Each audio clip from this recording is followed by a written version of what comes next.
Welcome to American Trucker with your host, Raymond White, telling the story of those who move America. Today we have Joanne Khilling, CFO of Nitrogen Solutions out of Jonesboro, Arkansas. Joanne, welcome. Hey, thanks for having me, Raymond. Absolutely. Well, hey, I want to get us going by you telling us about Nitrogen Solutions today. How many trucks you guys run? What do you haul? Where you operate? Okay. Nitrogen Solutions, we're an Arkansas-based company, but we actually are physically located in Weatherford, Oklahoma. It's an hour west of Oklahoma City. We have about 40 trucks, tractors that we operate. One year we had trucks running in up to 44 of the continental United States. We log about 2 million miles a year. Our primary operation for the oil field service side is in Oklahoma, Texas, New Mexico, and Kansas. We got dedicated up in the northeastern part of the United States, including New York, Connecticut, Pennsylvania, and then we've got a fleet of trucks that they run out of Iowa, but they cover Kentucky, Illinois, states around in the Midwest. And the lucky guys get to run down in Florida. Yeah, they're going to the beach every day and they get off work, it sounds like. Exactly. No, that's great. And just to be clear, you guys, it's kind of in the name, but you guys haul one commodity. That's nitrogen. That's correct. We only have one thing that we have to deal with. In my former job, we had about 8,000 different inventory parts, and the beautiful thing about Nitrogen Solutions, there's one thing to keep up with, and that's nitrogen. Yeah. Well, tell us a little bit about your background, and then we'll kind of segue into the history of Nitrogen Solutions, because you've been involved, of course, since the beginning. But tell everybody a little bit about yourself. Oh, okay. Well, I live in Jonesboro, Arkansas. I graduated from Arkansas State in 1982, and from there, I really worked primarily for Fortune 500 companies in the finance department. My first job out of college was for BorgWarner Automotive, and from there, I moved over to a company that was a division of Westinghouse. It was in the steel industry starting in 1990. So I worked in the steel industry up until 2011 when I came over as a full-time employee of Nitrogen Solutions. I was one of the founding owners of Nitrogen Solutions. We started the company in 2010. We were going to be two men in a truck, one nitrogen pump and two tractor trailers, and we thought that that I could possibly continue in the finance department with the company now being Siemens. But what we found out was I was working my full-time job at Siemens and then working all weekend and sometimes all night long for Nitrogen Solutions. And finally, I told my boss at Siemens, who he was our financial backer when we started the company. I said, Mike, you've got to fire me. I said, I cannot continue to do both things at one time. So although I started working for Nitrogen Solutions in 2010, I actually became an employee in 2012. So I worked for a year without pay. But that's what you have to do when you start a company. I mean, there's lots and lots of sacrifices. People sometimes think, oh, being a business owner is, all glory, but it's not. There's lots of sacrifices that everybody made. And when we started Nitrogen Solutions, it was not my idea. I just got brought on because of my financial abilities, and the guy that financially backed us, he and I had worked together since 1990. We kind of we say we're telepathetic, but we really have a good working relationship and thought, along the same lines. The three guys that had the idea were Mike Stickler, he passed away in 2016, so he's no longer with us. But he, along with John McCaughey and John's son Matt McCaughey, these are the guys that came up with the idea. They were working in the oil field and they wanted to become business owners. Yeah. They had the knowledge, the operation knowledge, but not so much the financial knowledge. So, yeah, the combination of the five of us, we all kind of, clicked and worked well together. I love that.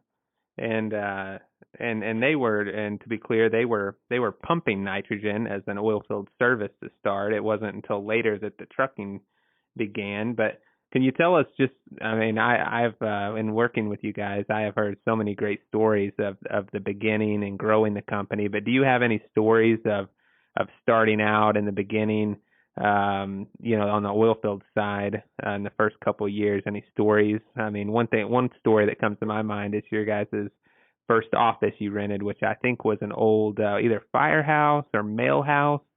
No, I've got lots of really fun. Some of one of, just to make it so people are like going, how did all these people get connected? Yeah. This is what people are really going to kind of get a kick out of. John McCaughey and Matt McCaughey started in the oil field in 2008. And it wasn't so much oil field. It was oil it was gas. They started in gas in Conway, Arkansas, and they worked for, their first company they worked for was Frac Tech. Neither John nor Matt had any oil field experience, but that's when things were booming in the Fayetteville Shale in 2006, 7, 8. So they didn't have their CDLs. They started shoveling sand in 2008, and I don't know if you remember this, but it was probably one of the hottest summers on record. But they had a real desire to, work hard, make money. They ended up getting their CDLs, and they worked around the clock and moved up, and Matt got moved up to running a nitrogen pump. And the nitrogen pump that they were using at, say, Frac Tech, and he eventually moved over to the company IPS, Integrated Production Services. Okay. Those nitrogen pumps weren't as fancy as the ones that we ordered when we started the company. There were times Matt was exposed to the elements. I mean, it was wow. it wasn't a fun job, but I think it paid really well. And this is the funny part. I'm Matt McCaughey's mother, okay? Yeah. I was married to Matt's dad, and we have Matt.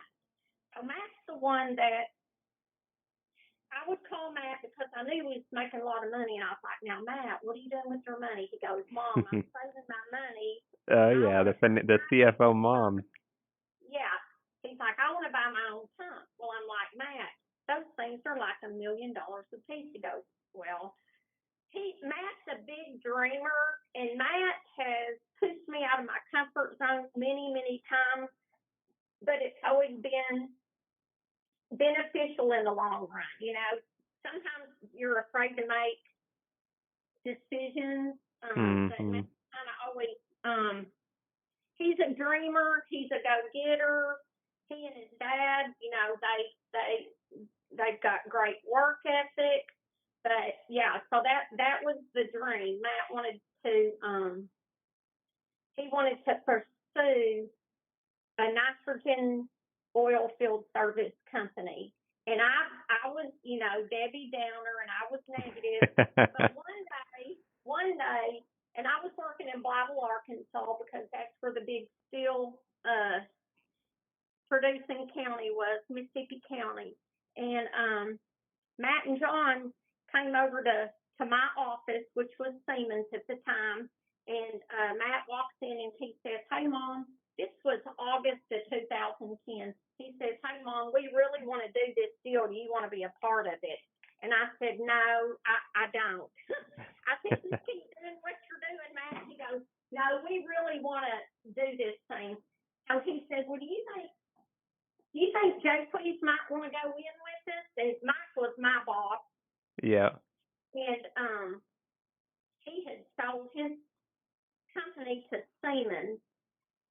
So, and Mike's known that since he was 4 years old. So, and John and they're all good friends. So I said, "Listen, I don't know." I said, "Mike's over there in his office. Go ask him." So they marched into Mike's office and they said, "Hey, Mike, we want to do this. We want to open a nitrogen company. Do you want to go in with us?" And Mike's like, "Well, show me your business plan." And they're like, "Business plan?" So anyway, Yeah. they worked off, and my brother worked for, and no, he doesn't anymore, but he worked for Waste Connections, and that's what he did. He did mergers and acquisitions.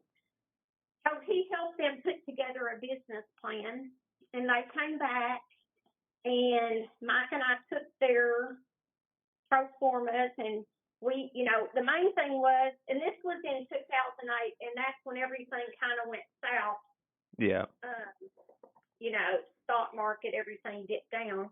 Banks weren't lending money, but we had a real good working relationship with our bank. And so we went and talked to our banker, and then we also took their numbers, and we wanted to make sure that we could get insurance. And we sat down, Matt, Jacques, and myself, and they said, "Yeah, we'll insure you." And, those are two huge components is, can you get a line of credit? Because we had to purchase pumps that were millions of dollars. We had to get transports. We had to get tractors, just initially getting set up. Oh, yeah. So I will tell you one funny thing. We all flew down to Houston, Texas, and went out on a drilling rig, and then we went and sat down with the people that we wanted to build our pumps, and John, Matt, and Mike Stickler, they were driving around in a Toyota Camry, and so we were like, "Okay, y'all need to get out there and try to get some agreements in place so that once we get our equipment, we can go to work." And they all kind of started laughing, and they go, "Well, it's kind of hard for people to take us serious when we drive up in a Toyota Camry." And all those guys were pretty large. So at that point, we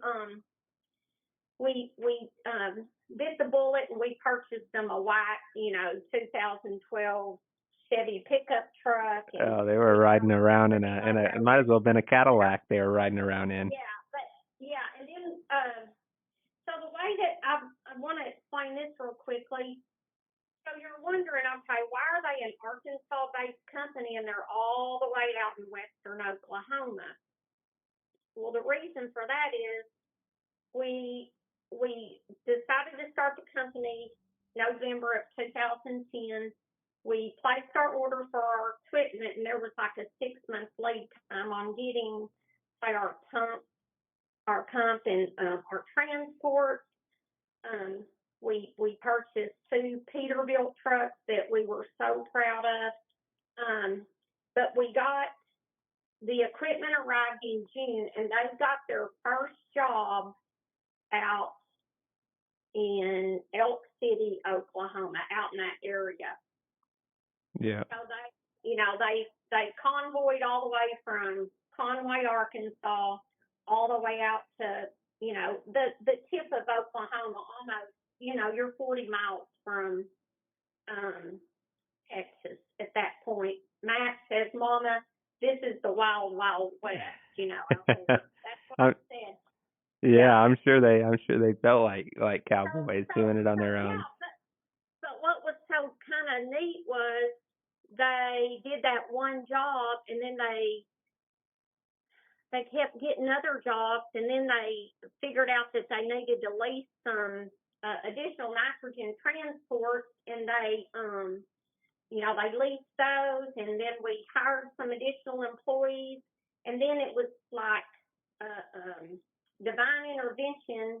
There was this old mail stop over there in Elk City because John Matthew Stickler had been living in a hotel and parking their equipment, in this vacant lot. Well, all of a sudden, it was a mail stop, and it was used by the U.S. Postal Service because it's right on Interstate 40.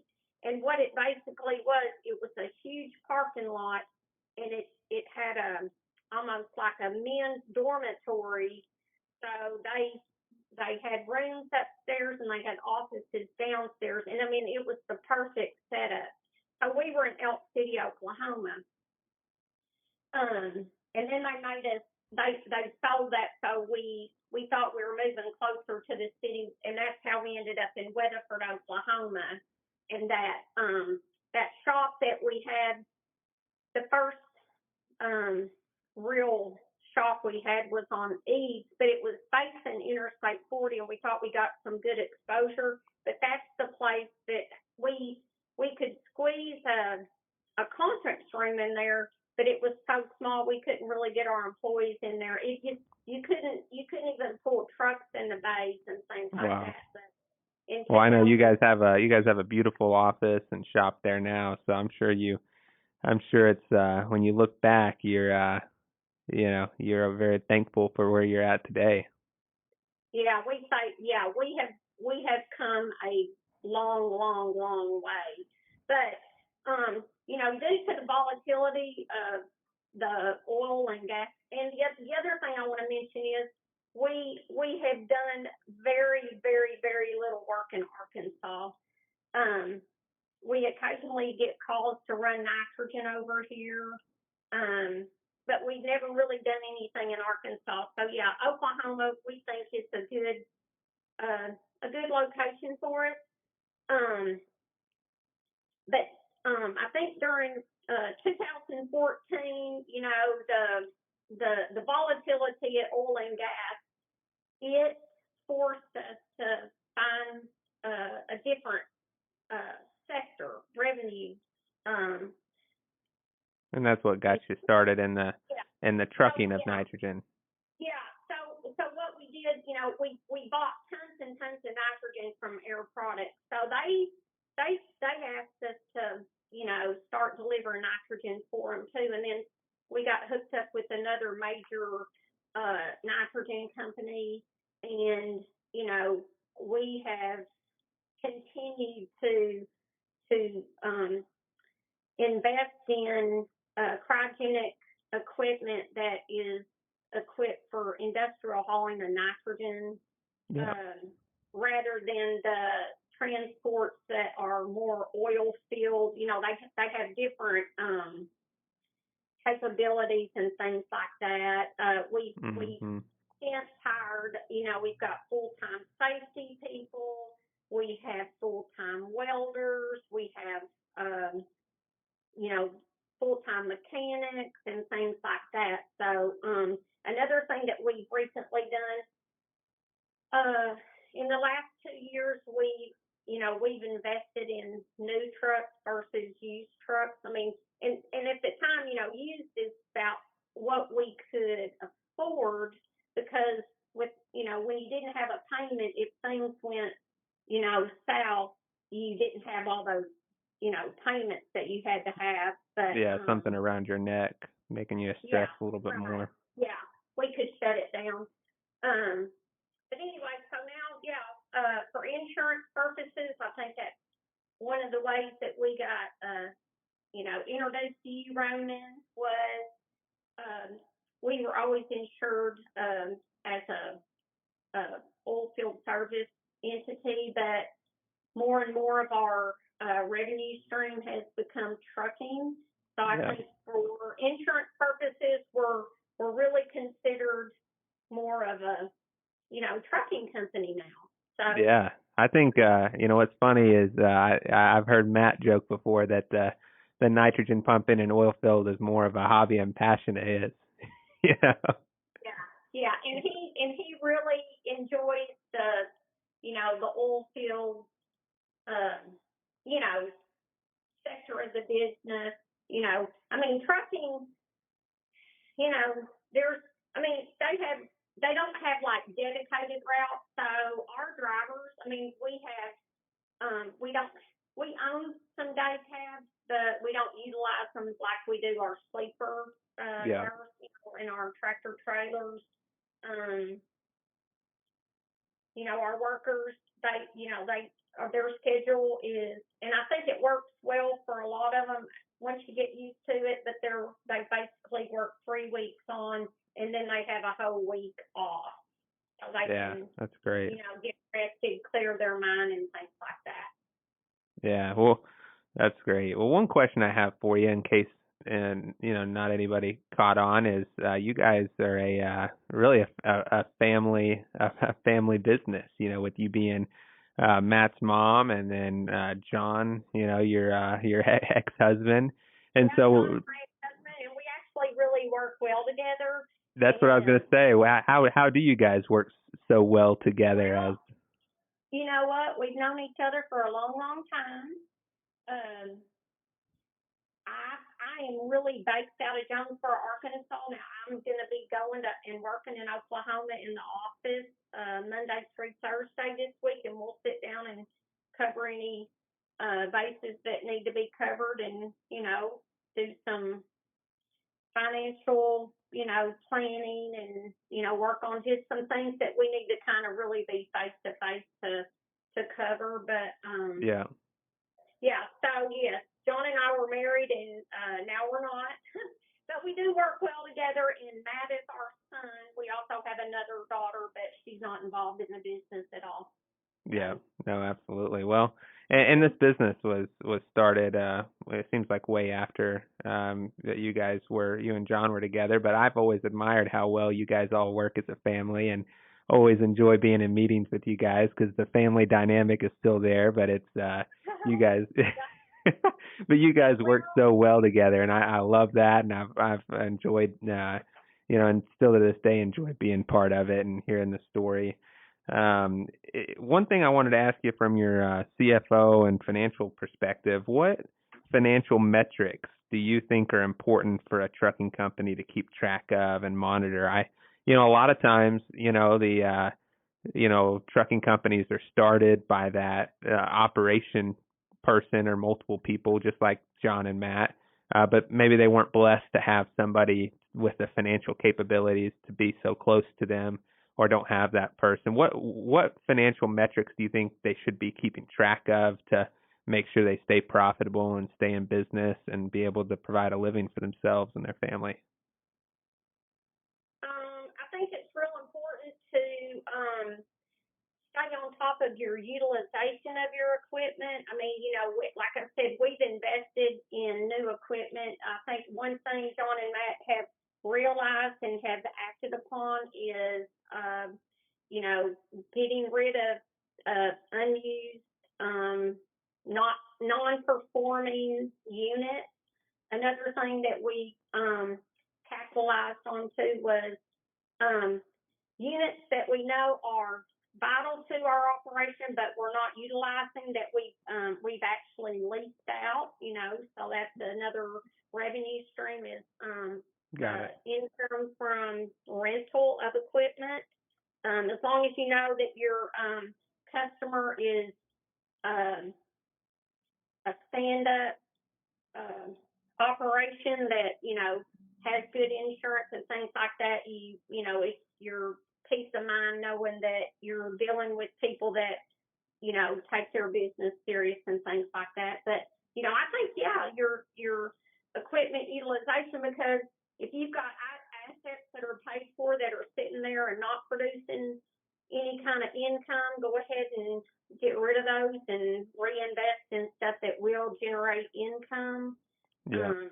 Maintenance of your equipment, making sure you're, maintaining your equipment, because there's nothing worse than, being out on the job, especially if you're running for a third party. If you're out there and your equipment breaks down, that makes your company look like you're not really, on top of your business. So, Mm-hmm. less breakdowns can keep your revenue, coming, and you're going to get the next phone call. One thing that John and Matt and Mike Stickler too were really good at were, we prided ourselves on being a 365 day a year, 24/7 company. I mean, Yeah. we didn't say, oh well, at 5 o'clock we can't take you a load of nitrogen out.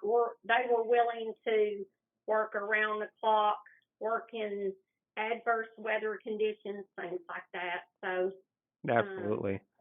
Well, and and to be honest, the thing I admire about all of you guys is you still do that today. I mean, one of the things that you've mentioned to me before is that the business still feels like a startup every day. I mean, and yeah, so I love that, and I can tell you, that I see that you guys still keep true to that today. So that's awesome. But tell me a little bit about that startup feeling every day still.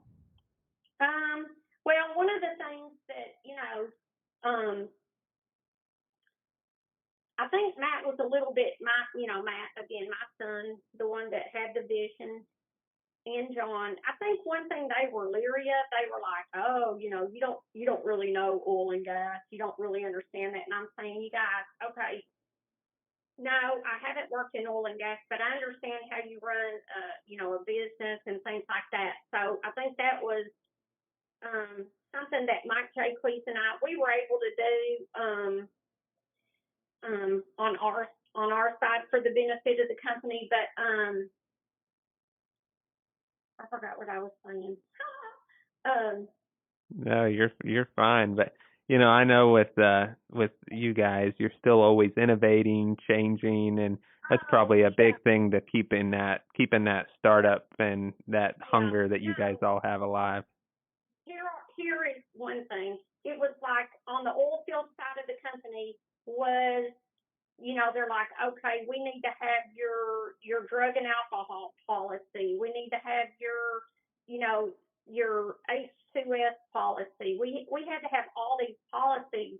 We had to have, your employee handbook, your drug and alcohol policy, all these policies. And that's where another family member stepped in, my sister Rita Reed. Yes, I love Miss Rita. Yes. Been very beneficial too.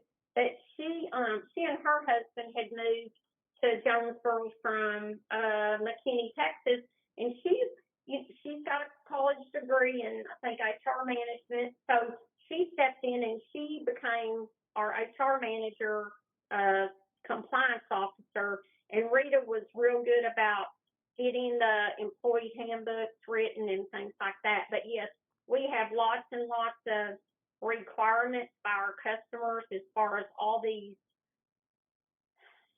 tools, for health, safety, environmental, just DOT regulations, federal, employment requirements, things like that. And I want to pride, our company on, Rita and I are very dot your I's, cross your T's kind of people. Yeah. And so, but it just seems like there's always something that is required. So, Oh anyway. yeah. Well, I think you guys as a business and a family really balance each other well. I mean, John and Matt, of course, are in the operation, and some could say that and I say this jokingly, but not really, that you and Rita are going behind them cleaning everything up. But you guys, I think, make a great partnership, and I love that. Yeah, it's really hard to imagine that we are wrapping up 13 years in business, getting ready to start 14.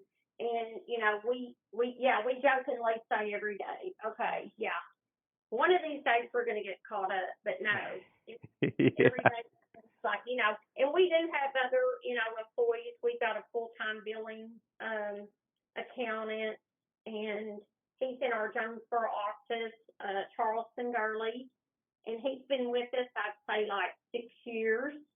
Wow. He played football at Arkansas State. And then we've got an office administrator out in Oklahoma that works alongside with John Edison, our full-time safety guy. So yeah, there's always a lot going on. But we're thankful, we're blessed. Being a trucking company, you have to say a lot of prayers because you've got people out on the road. You're always exposed, but the best way to protect yourself is to, follow the rules, follow DOT, document, keep your logs, run legal. If you do all that, then you sleep a lot better at night. And I feel like we've got some really, really good employees that do that for us. And we know that we couldn't run our business without our employees. We wouldn't have any revenue if we, you've got to have drivers. And I know